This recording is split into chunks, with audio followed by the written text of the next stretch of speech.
وبركاته. إن الحمد لله نحمده ونستعينه ونستغفره ونعوذ بالله من شرور أنفسنا ومن سيئات أعمالنا من يهده الله فلا مضل له ومن يضلل فلا هادي له أشهد أن لا إله إلا الله وحده لا شريك له وأشهد أن محمدا عبده ورسوله يا أيها الذين آمنوا اتقوا الله حق تقاته ولا تموتن إلا وأنتم مسلمون أما بعد فإن أصدق الحديث كتاب الله وخير الهدي هدي محمد صلى الله عليه وسلم وشر الأمور محدثاتها وكل محدثة بدعة وكل بدعة ضلالة وكل ضلالة في النار. Para jemaah sekalian rahmati Allah, kita sudah membahas sebelumnya yang terkait dengan al-amru bil ma'ruf wan nahyu 'anil munkar fil masjid. Ya, amar ma'ruf dan nahi munkar di dalam masjid. Bahwa Nabi kita yang mulia sallallahu alaihi wasallam sudah memberikan contoh kepada kita agar kita jangan sampai menyia-nyiakan kesempatan kebaikan yang ada di masjid selain salat. Yaitu apa? Amar ma'ruf nahi munkar. Ya, beliau ketika ada orang yang salatnya tidak tumakninah, beliau katakan sholli fa innaka lam tusolli. Salat kamu belum salat. Kembali. Ketika masuk masjid orang langsung duduk, orang beliau di atas mimbar khutbah. Kamu sudah salat di masjid belum? Salat dulu. Ya.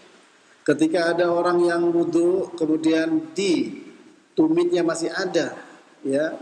Mungkin sekuku yang belum terkena air wudu, irji fa ahsin wudu'aka, kembali perbaiki wudu. Ketika ada orang salat yang satu baca Quran dengan keras, maka Nabi bersabda innal musalliya yunadi rabbahu azza wa jal falyanzur bima yunajih wa la yajhar ba'dukum ala ba'din bil Quran. Rawahu Ahmad. Orang sang salat itu sebenarnya dia bermunajat dengan Rabb-Nya azza wa jal. Hendaklah dia memperhatikan dengan apa dia bermunajat kepada Rabb-Nya. Dan janganlah sebagian kalian mengeraskan suara atas yang lain dengan bacaan Al-Quran. Ini padahal Al-Quran karena mengganggu orang sholat tidak boleh. Bagaimana kalau bacaan yang lain? Nah, ini semua adalah contoh dari beliau Nabi kita yang mulia sallallahu alaihi wasallam bahwa beliau tidak membiarkan kekeliruan. Nah, terkadang kepada kita ada keterbatasan untuk mengetahui itu ma'ruf atau mungkar. Seperti belum tahu misalkan hukum sholat tahiyatul masjid, atau orang tidak tumanninah. Barangkali pada sebagian kita tertutupi, artinya belum sampai ilmu. Ya tidak masalah, namanya belum tahu. Tapi ketika sudah tahu, ajaklah dengan baik. Sebab amar ma'ruf nahi munkar, Syekhul Islam Ibnu Taimiyah rahimahullah taala menjelaskan harus punya 3 sifat. Al-ilmu warifku wassabar. Ilmu, lembut, sabar.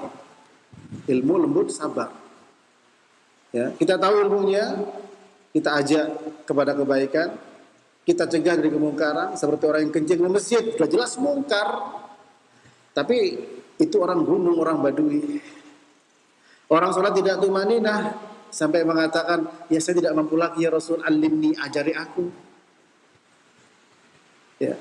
Nah, tentu di antara sekian peristiwa kejadian di masjid yang terkait dengan kemungkaran yang memang kita jelas-jelas tahu, maka hendaklah kita untuk berupaya mencegahnya, ya, supaya kesempatan itu tidak lewat. Kalau benar itu kemungkaran dan kita tahu itu kemungkaran dan kita juga mampu untuk memberikan sikap, ya, mencegah, kemudian tidak kita lakukan, dosa? Ya jelas dosa. Man ra'a minkum munkaron falyughayyirhu biyadihi. Fa in lam yastati' fa bilisanihi wa in lam yastati' fa biqalbihi. Fadzalika ad'aful iman. Barang siapa yang melihat kemungkaran, melihat itu dengan mata langsung. Bukan katanya, tapi melihat langsung. Kalau katanya masih harus membuktikan. Barang siapa melihat kemungkaran, man ra'a minkum munkaran, dari antara kalian, kemungkaran, jelas-jelas mungkar. Ya. Bukan perbedaan ulama, kemungkaran. Ya contoh tadi kencing di masjid. Contoh rame di masjid karena mengganggu orang sholat. Ya, rubah dengan tangan jika mampu, jika tidak dengan lisan, jika tidak mampu dengan hati.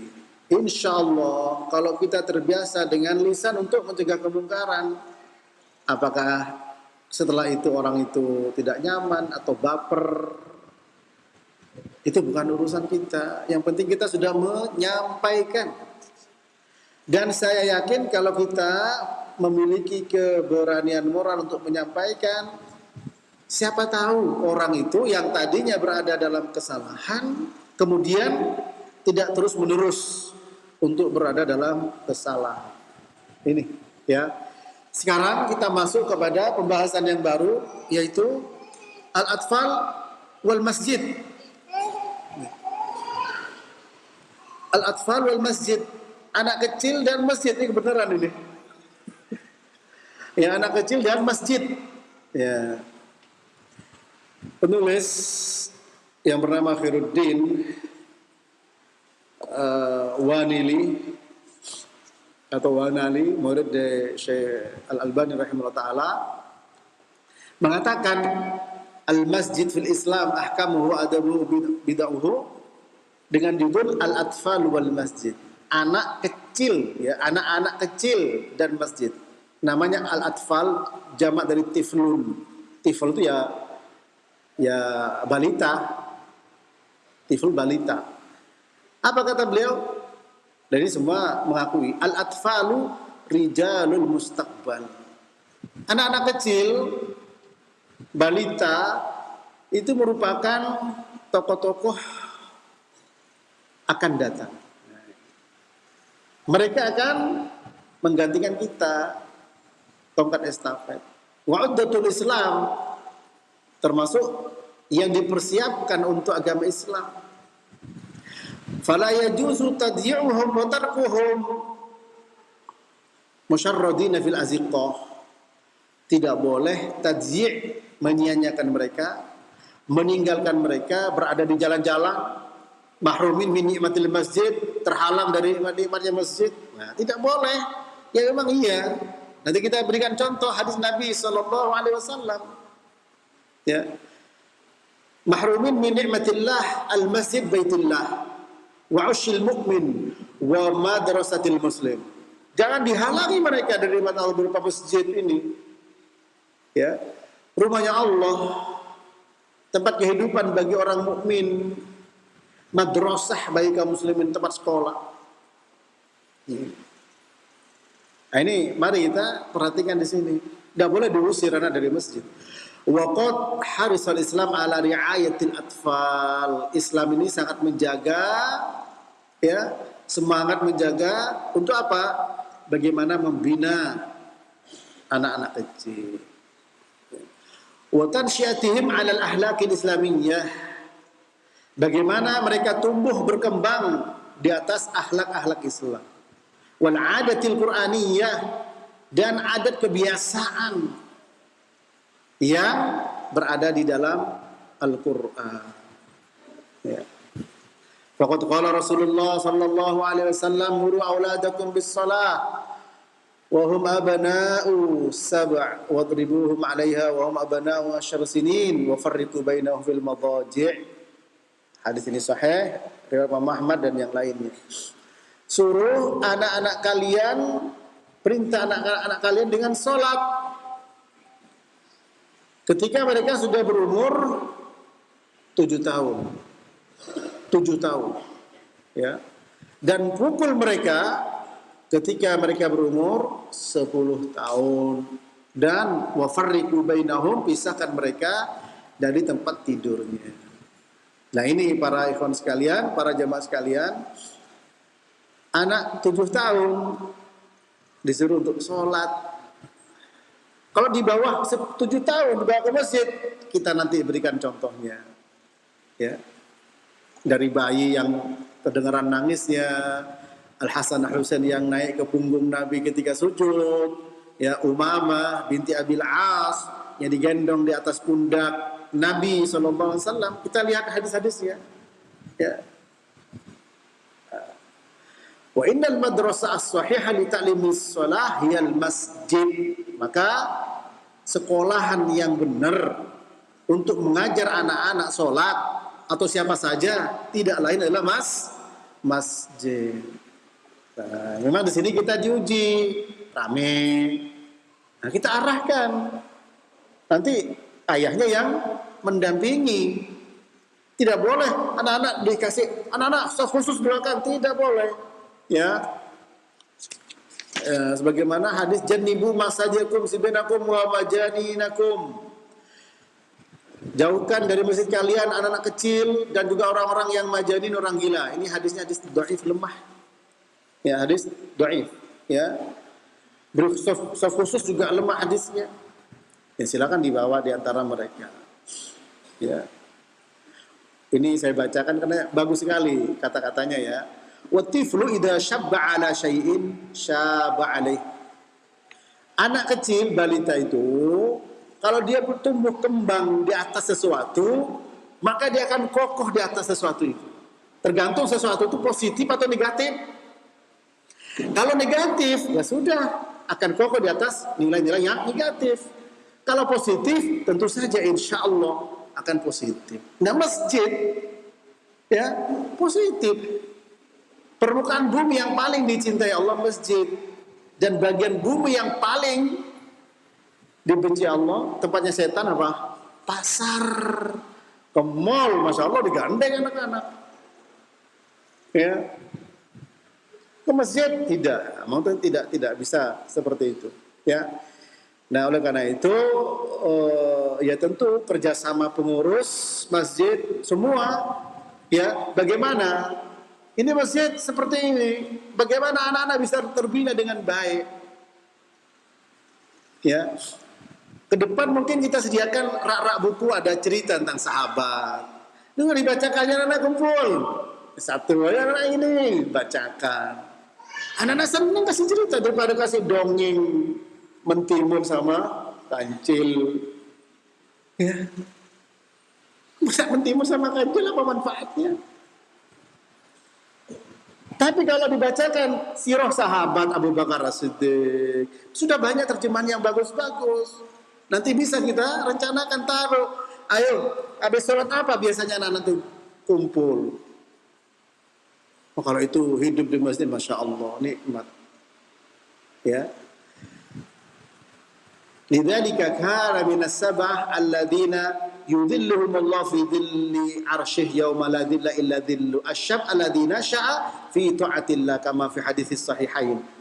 Oleh karena itu, di antara 7 orang yang mendapatkan naungan Allah dalam naungan arsy-Nya pada hari tidak ada naungan kecuali naungan Allah, seorang pemuda yang tumbuh berkembang dalam ketaatan kepada Allah. Sab'atun yudhilluhumullah fi dhilli yauma la dhilla illa dhillu wa dzakara syabun nasha'a fi ibadatillah. Nabi bersabda, 7 orang, 7 golongan yang akan mendapatkan naungan Allah. Allah akan menaungi mereka pada hari tidak ada naungan kecuali naungannya. Di antaranya adalah seorang pemuda yang hidup dalam ketaatan ibadah kepada Allah Subhanahu wa taala. Tiflun, syabun tentu beda. Tifl di bawah 5 tahun. Kemudian 7 tahun disebut mumayyiz. Kemudian ada syab, kemudian akil balik. Nah, kalau sudah terbiasa para jemaah dibawa ke masjid, sebagian orang jangan ke masjid, bawa tidak masalah, asal ada orang tuanya. Jangan sampai anaknya ke masjid, bapaknya Tidak ada. Nah ini yang jadi persoalan. Ya. Namun seandainya itu terjadi, ayo kita jadi bapak-bapak asuhnya di masjid. Kita jadi bapak angkat di masjid. Kalau bapaknya sholat di rumah, ini datangin saja. Kenapa tuh kok di rumah bapaknya ke masjid? Kalau bapaknya sholat di luar masjid yang lain, karena ke sini bikin ribut. Kenapa antum kok begitu? Nah ini, sehingga hidup komunikasi satu dengan yang lain, dan nikmat itu para ikhwan.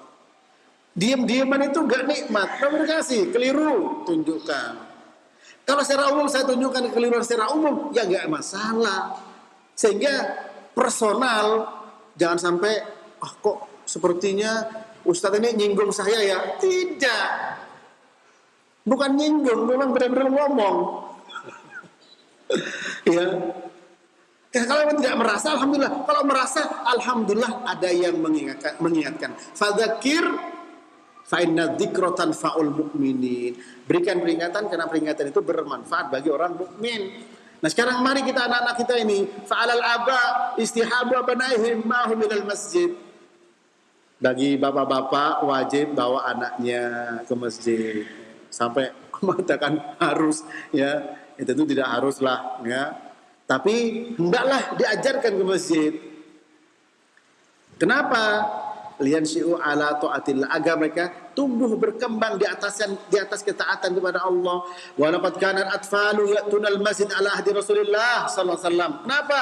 Dulu anak-anak kecil balita itu mereka ke masjid di masa Nabi sallallahu alaihi wasallam.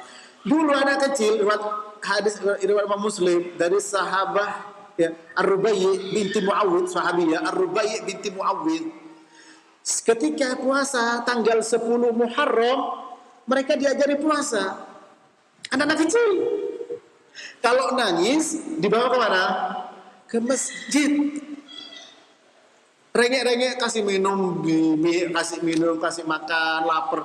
Diajak ke masjid, dihibur, diberi mainan berupa bulu-buluan, dikasih mainan. Ya berarti anak-anak mainan di masjid boleh? Silahkan, asal bukan waktu sholat. Ya. Dan juga tidak mengotori, nanti kotor ya, kami jawab bareng-bareng. Ya, sehingga apa? Suasana masjid itu dirasakan oleh anak-anak kita sejak kecil. Sejak kecil. Ya. Wa kana an-nabiy sallallahu alaihi wasallam yar'a syu'unahum wa yatalattafu bihim. Beliau sallallahu alaihi wasallam senantiasa memperhatikan perkembangan anak-anak kecil, juga lembut kepada mereka. Ya Aba Umair Ya Aba Umair ma fa'ala bin Nughair. Wahai Abu Umair, ada apa dengan burung kecilmu? Nangis karena burungnya mati. Ya. Jadi beliau begitu. Faqad kana yakhtubu marratan 'alal mimbar. Pernah beliau itu khutbah di atas mimbar suatu saat. Al Hasan al Husain ya'sirani fi qamisihima. Lalu melihat Hasan Husain terjatuh karena keserimpet bajunya. Faqata al khutbah. Beliau berhenti sejenak dari khutbahnya. Ya. Gara-gara apa? Anak kecil. Siapa? Al Hasan wal Husain. Siapa beliau? Cucunya. Wa nazala hatta hamilahuma wa wada'ahuma baina yadayhi. Turun dari mimbar, digendong, ya, diletakkan di depannya. Lalu bersabda, Sadaqallah, innama amwalukum wa auladukum fitnah. Benar, maha benar Allah Ta'ala. Sesungguhnya anak-anak kalian, harta kalian, anak kalian adalah fitnah. Nadartu ila hadaini sabiyain yamshiyain wa ya'thiran falam asbir hatta qata'tu hadithi wa rafa'tuhuma. Aku melihat kepada dua sabiyain, ya, balita ini, ya, keduanya berjalan lalu jatuh keserimpet, bahasa Jawanya ya. Apa keserimpet itu? Terjatuh karena bajunya. Lalu apa? Aku tidak sabar. Ya, berarti beliau langsung terhenyak. Ya, tentu kita ketika ada anak-anak kecil yang barangkali terjatuh, jangan kita hehehe saja, meskipun bukan anak kita. Kenapa nak ya, masya Allah, kuat, nggak apa-apa dihibur begitu. Tapi kalau sudah bonyok, iwat ambil diobatin. Ya. Nah ini para jamaah sekalian, ini menunjukkan Nabi, aku tidak sabar sampai aku berhenti sejenak memotong pembicaraanku, lalu aku angkat keduanya. Nah ayo mari kita semua para jamaah, ya, terutama pada anak kita sendiri, ya, juga tidak tertutup kepada anak-anak orang lain. Nah masjid, mari kita jadikan kesempatan untuk membina anak-anak kecil itu. Jangan anak kecil boleh lempar, dimarahi. Anak kecil. Nah ini. Ya kalau dikasih nasihat, biasa anak-anak dikasih nasihat. Ya. Tapi biasa sampai takut sama kita. Ya. Di masjid, ayo anak-anak, ayo hati-hati, gak boleh ya, gak masalah. Tapi keluar, gak boleh. Ayo. Nah, nanti mungkin ada perpustakaan kecil. Nah, masing-masing punya inisiatif untuk membacakan. Ayo dengerin ini sahabat Abu Bakar. Seneng anak-anak. Para jamaah rahmati Allah, ya. Wa kana sallallahu alaihi wasallam sajidan wa wara'ahu muslimun fa atala fi sujudihi hatta dhannu annahu qubida walakinahu atala li anna hadasbatihi kana qad imtata falam yasha an yu'ajjila alaihi hatta yaqdi hajatahu. Nabi pernah sujud, di belakangnya jamaah kaum muslimin para sahabat. Beliau lama sujudnya sampai para sahabat menyangka beliau kubidho. Apa kubidho? Meninggal. Karena lamanya sujud. Tapi ternyata beliau sujud karena seorang dari cucunya itu naik di punggungnya, sehingga beliau tidak suka untuk menyegerakan sampai cucunya tersebut selesai. Saya bacakan hadis ya yang terkait dengan masalah itu, yaitu hadis Abi Hurairah dikeluarkan oleh Imam Ahmad dan dihasankan oleh Syekh Albani. Kunna nusalli ma'a Rasulillah sallallahu alaihi wasallam al-isya fa idza sajada wasabal Hasan wal Husain ala dhahrihi wa idza rafa'a ra'sah akhadahuma bi yadihi min khalfihi ya akhdan rafiqan fawada'ahuma wad'an raqiqan fa idza ada falamma shalla wada'ahuma ala fakhidayhi wahidan hahuna qala Abu Hurairah radhiyallahu anhu fajituhu fa qultu ya Rasulullah ala adhabu bihima ila ummihima qala la. Ya. Kami sholat, kata Abu Hurairah, kami sholat bersama Rasulullah SAW sholat Isya. Ketika beliau sujud, Al Hasan wal Husain radhiyallahu anhuma, beliau lompat naik di atas punggung Nabi. Nah, ketika Nabi mengangkat kepalanya, beliau ambil dengan tangannya dari belakang, ya, dengan rafiqan, dengan lembut, lalu diletakkan dengan lembut. Ketika Nabi kembali sujud, keduanya kembali naik lagi. Beliau letakkan di atas pahanya, ya, yang satu di paha satunya. Lalu setelah sholat, Abu Hurairah mengatakan, wahai Rasulullah, ya, saya bawa ke ibunya. Oh, jangan, biarkan saja. Ya, ini. Dalam hadis yang lain, Abdullah bin Mas'ud, ya, dihasankan juga oleh Syekh Albani rahimahullah taala dalam silsilah hadits sahihah. Kana sallallahu alaihi wasallam yusalli fa idza sajada wa thabal Hasan wal Husain ala dhahri fa idza mana'uhuma asyara ilaihim an da'uhuma falamma qada as-salata wada'ahuma fi hijri wa qala man ahabbani falyuhibba hadain. Kata Abdullah bin Mas'ud, Nabi SAW sholat, ketika beliau sujud, Al Hasan Husain ada di atas punggungnya. Ketika jamaah melarangnya, Nabi memberikan isyarat pada mereka. Nah, isyarat, ya mungkin bisa jadi apakah yang melarang itu, kalau melarang berarti belum sholat. Kalau isyarat, sholat boleh. Isyarat, ya. Atau bisa jadi beliau sholat sunnah atau apalah, ya bisa seperti itu. Allahu a'lam bishawab. Beliau kasih isyarat anda'ahuma untuk membiarkan. Setelah beliau selesai sholat, beliau letakkan di atas pangkuan beliau, lalu mengatakan barang siapa mencintai aku, cintailah keduanya. Ya, nah, ini para jemaah sekalian. Dan juga dalam hadis yang diriwayatkan oleh Imam Ahmad dengan sanad yang sahih, ya, beliau suatu saat mempercepat sholat subuh. Lalu ada yang bertanya, ya Rasulullah, lima jawazta? Qala sami'tu buka'a sabi fadonantu anna ummahu ma'ana tusalli faradtu an afragha lahu ummahu.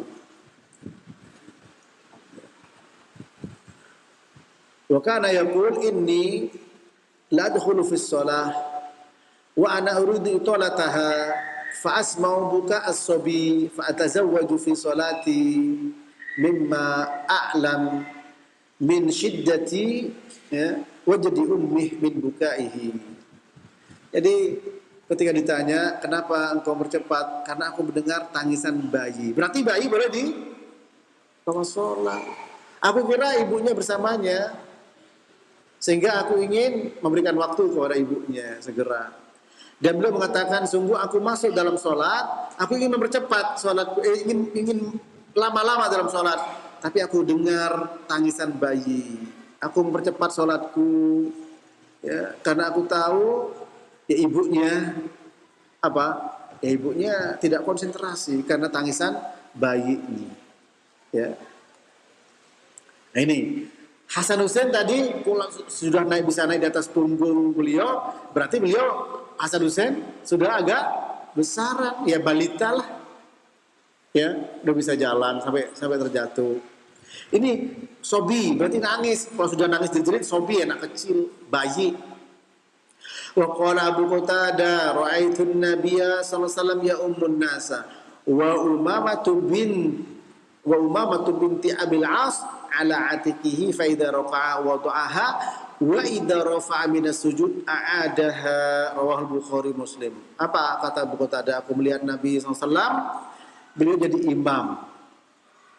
Sementara Umamah binti Abil As berada di atikihi. Apa atik itu?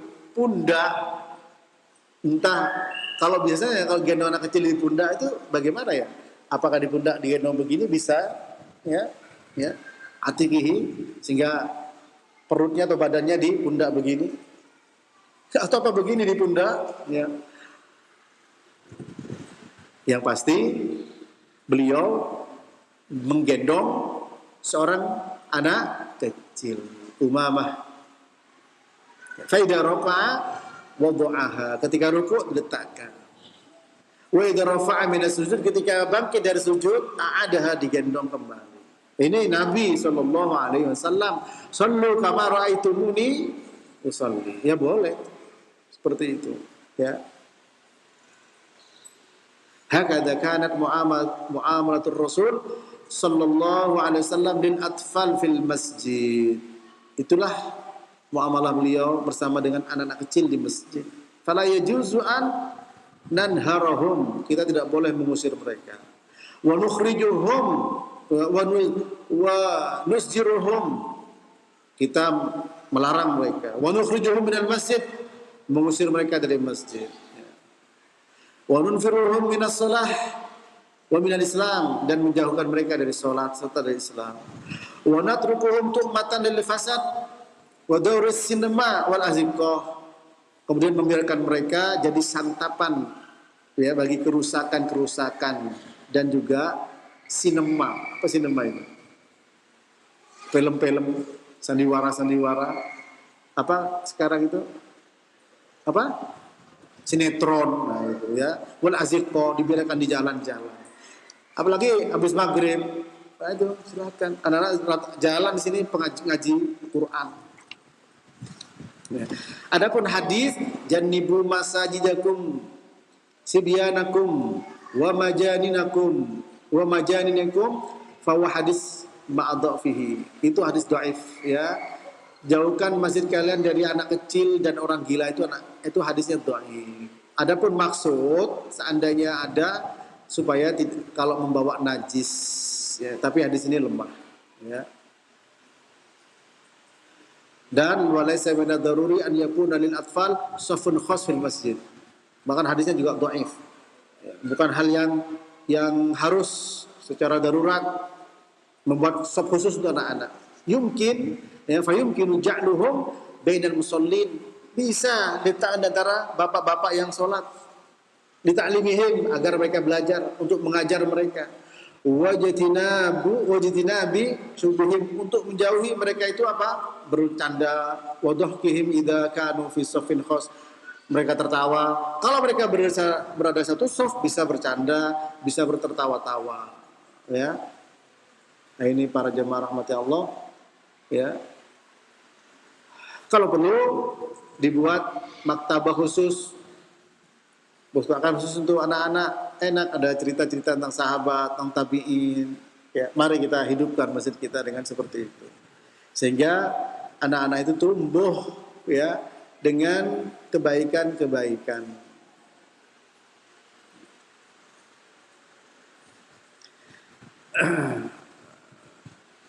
Wa kana annahu minal wajib an takuna lahum kutubun khassah jayyida fi maktabatil masjid tunasibu afkarahum wa madarikahum. Ya, di antaranya yang harus kita lakukan adalah bikin maktabah, bikin perpustakaan khusus untuk anak-anak yang cocok dengan cara pikir mereka ya. Wa muwajjihuna ikhtisasiyun bi ilmin nafsi wa tarbiyah, juga mengarahkan mereka dengan ilmu ya atau ilmu jiwa ya, kepribadian, tarbiyah, yursyidun haula atfal, untuk memberikan pengarahan kepada anak-anak, wa yaqussuna alaihim qasasul butulat islamiyah, memberikan kisah-kisah pada mereka, kisah-kisah tokoh-tokoh ya Islam. Demikian para jemaah rahmat Allah, mudah-mudahan kita bisa mewujudkan impian tersebut sehingga anak-anak bisa senang, tenang, dan akhirnya menang di masjid ini.